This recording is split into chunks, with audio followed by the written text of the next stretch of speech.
Okay, questions for Sebastian? Okay.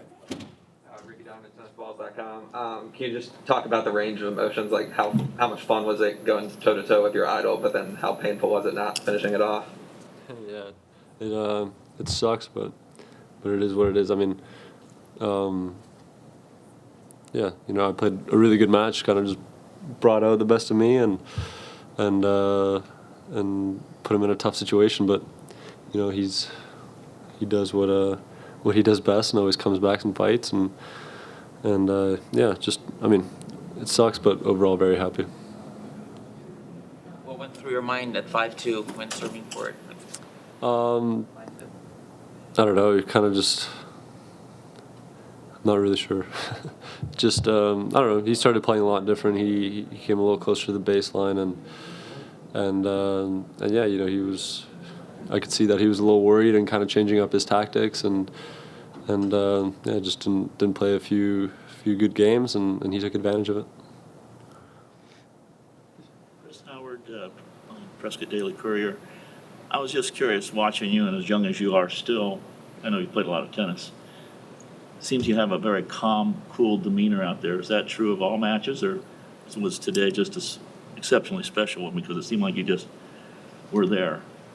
I think I do a pretty good job in 99% of my matches. I mean, occasionally I'll get a little upset and I'll show some emotion, but usually I'm pretty good with just staying calm and staying kind of on course and yeah, I thank my mom a lot for that. She kind of, whenever I started playing tennis, kind of put the poker face in me and just told myself to always stay calm and always show some good emotions and never be negative and don't throw your rackets. So it's I think I have a lot to thank her for it and I think I use it really well.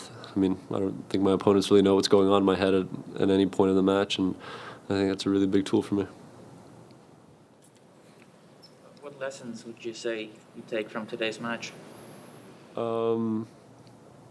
I mean, a lot, I mean, I kind of proved to myself that I can play with anyone. I have a really big game, and now I just kind of use the momentum that I've built here and keep working hard and just try and break that barrier of beating the top level players and hopefully just keep on going. Ben? Sorry if I got here a little late. Did it help having hit with him on that same court? How much did that sort of demystify the whole experience of today? Yeah, I mean, every single time we practice, he kind of destroys me a little bit, but this time it was a close set. So I mean, every single time I practice with him or play with him, I feel I'm getting better and better, and yeah, it's a progress. He's one of the greatest players of all time right now. He's super hot. Hasn't lost a match this year, and kind of to push him to the edge was awesome. Shows a lot of my game and how dangerous it could be against tough opponents, and yeah, just overall happy. Craig? Sebi, at 5-2, I'm sorry if you were asked this before, at 5-2 what happened? I mean, how much of an aspect of the nerves came into the situation? And part two is, what's your dad? Have you spoken much to your dad so far? Yeah, overall everyone's very happy, but it's a little tough, kind of finishing a match like that. But yeah, at 5-2 was kind of started playing a little different. Maybe nerves got it to me a little bit, and yeah, I think he changed the way he was playing a little bit. He stopped missing a little bit more, came a little closer to the line, and I made some easy mistakes, and he took advantage of that. And he's an incredible fighter, probably one of the greatest fighters of all time, and he just used it and just kept going. And was there any moment in that latter stages of the third set where you're thinking, or you may have been thinking, I'm close to beating my number one hero? Of course, it's he'll always be my idol in tennis. He'll be one of the reasons why I picked up a tennis racket, and yeah, super close. But there's a new day tomorrow, and good things happening in my tennis, and hopefully I get many more chances against him. Ben? You haven't played in that many full stadiums because of when you've been coming up on tour. So how fun was it to have that experience and to be, asking for more noise and stuff as well? It was awesome, especially when you're playing a guy like Nadal. You're not going to get very many supporters, but I had quite a few. It was super cool.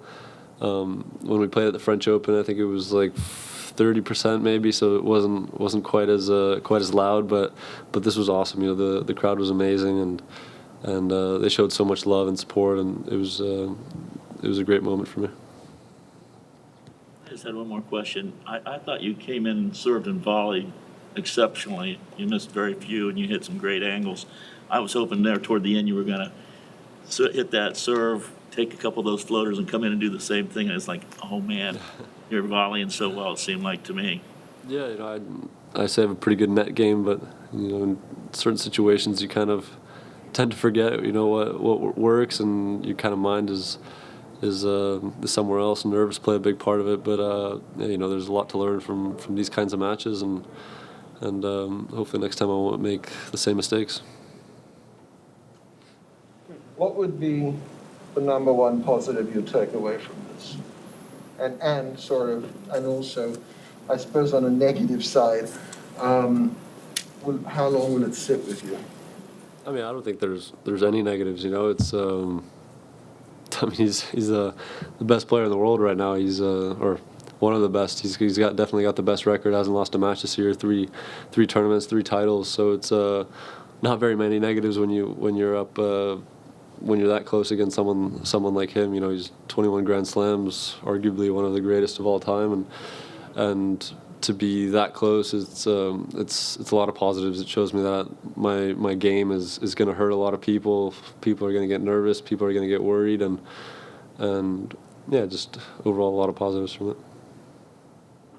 Any more questions? Keep it up. Thank you.